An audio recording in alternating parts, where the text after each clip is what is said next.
Napakaraming nagtatanong about dito sa Boast Post. Dito sa comment section natin at natambakan na tayo. Kaya naman, sasagutin na natin yan. Kaya, stay ka lang dyan. Baka ang katanungan mo ay masagot sa video na to. Samot-saring problema ang nare-receive natin dito sa comment section. Kung bawal ba ang Boast Post? Mamomonetize pa rin ba? At napakarami pang iba. Isa na nga rin ang nag-viral sa video ko about sa Boast Post. At doon ko na nga rin na-realize na kailangan mo talagang mapanood ang video na to. Dahil sure ako, makakatulong talaga to sa'yo. Ito yung iba kong mga video patungkol dyan sa Boast Post. Meron akong 30 tanong na kinuha ko sa aking YouTube channel. Medyo mahaba yung mga tanong ng iba kaya nireconstruct ko na lang. From Citrot2177. Paano kung kagagawa ko pa lang ng business page? Wala pang follower? Possible bang magkaroon ng leads or follower kapag ka nag-Boast Post? Actually, ang Boast Post para sa gustong mga mag-promote ng page at product. Possible ka ditong magkaroon ng likes, comment, and share. For short, engagement at followers. Yes, pwedeng pwede. From DJ Mix Black. Kapag ka nag-Boast Post pa, counted pa rin ang minutes view ng video or ng reels para sa requirement sa monetization? Ang sagot ay hindi counted. Babasa natin ito sa eligibility requirements ni Facebook. Yes, tama ka, mababaliwala lang. From Janet Alcoran. Same lang ba ang Boast Post sa Boast Reel? Makakatulong ba ang Boast Post sa Reels ko? Yes, same lang yon. Ngayon nga ay meron ng Boast Post sa Reels ng Facebook. Makikita natin yan bago natin i-upload. Pwede natin gamitin ang Boast Reel, lalong-lalo na kung gusto nating makakuha ng engagement at popularity. Pero kung monetize ka na dito sa Facebook Reels, ay possible pa rin na kumita ka. Kahit nag-Boast Post ka. Bago natin ipagpatuloy, don't forget to like kung nagustuhan mo ang topic natin. Next is from Ezekiel Athena. Paano gawing suggested ang video at hindi sponsored? Magkakaroon ng suggested ang video kung ito ay isinuggest ni Facebook. At magkakaroon ng sponsored ang video mo kung ito naman ay binost post mo. Kaya gumawa ng created na content para isuggest ni Facebook. Next is, possible po bang ma-monetize kapag ka nag-boast post para madagdagan ang followers? Oo naman, mapomonetize pa rin tayo. From Abby Francia, ano ba ang magandang piliin kapag ka nag-boast post? Automatic or get more views? Dahil sa akin ka nagtanong, ang pipiliin ko ay get more views. From Gerson Manaog, kita pa rin ba ang video sa Facebook kahit monetize na? Oo naman, possible pa rin tayong kumita dahil mas marami pa ang magiging post reach natin. From Alice Gibara, kung hindi ba maklik ang boast post ay hindi ba matcha-charge kay Facebook? Oo naman, hindi tayo magbabayad kay Facebook hanggat hindi natin isineset up ang boast post.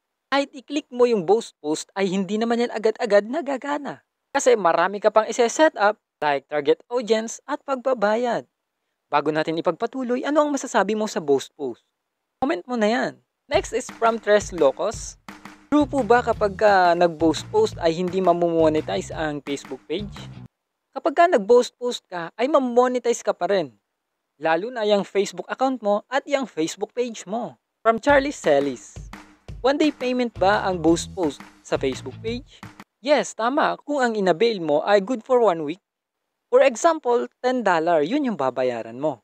Kapag katapos na yung 1 week, tapos na rin yung boast post mo. Wala ka nang babayaran. From Jessel Mekeng. Walang inilagay na pera pero approve ang boast post. Kung ganito naman, automatic na magraran ang post na isinet up mo. Kaya kung may inilagay ka doong payout method sa Facebook mo, yun na ang mananagot para sa babayaran. Kaya, pag-isipan muna. From Jules Vlog TV. Paano po ang libreng boast post? Sa ngayon, walang libreng boast post si Facebook. Pero, ang gagawin natin, magre-research tayo. Baka meron na.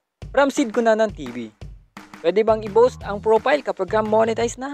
O naman, pwede natin gamitin ang boast post. Monetize man tayo o hindi.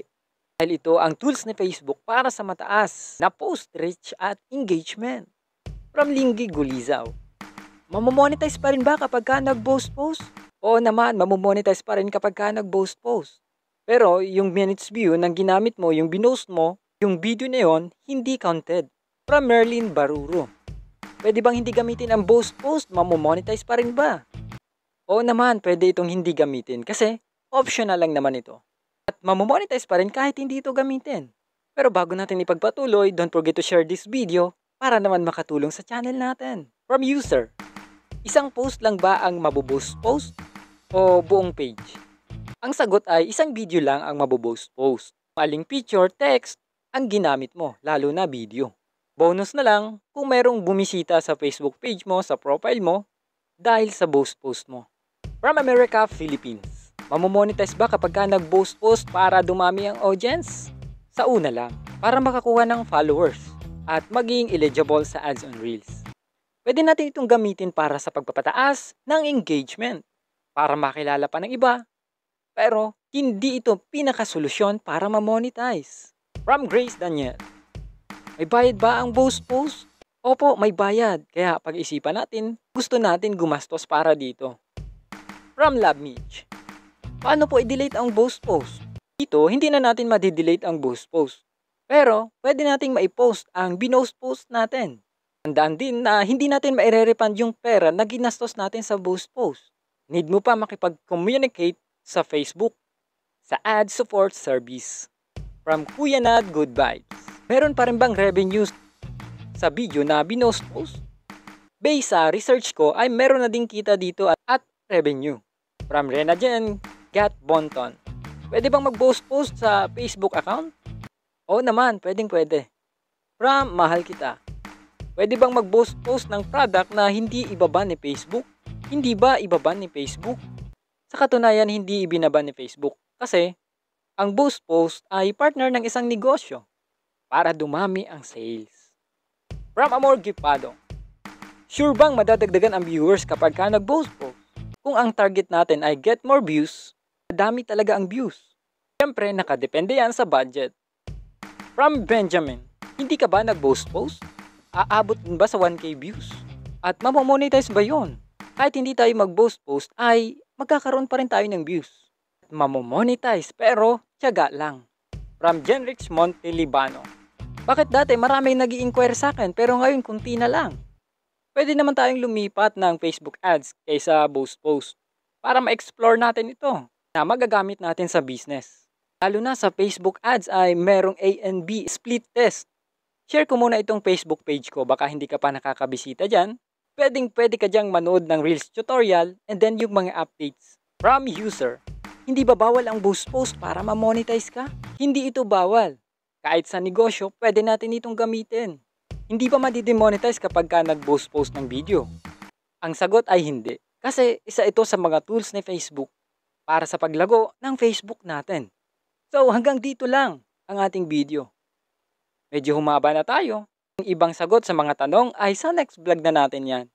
Kaya kung ang tanong mo ay nasagot sa video natin, don't forget to subscribe for more videos. Thank you so much.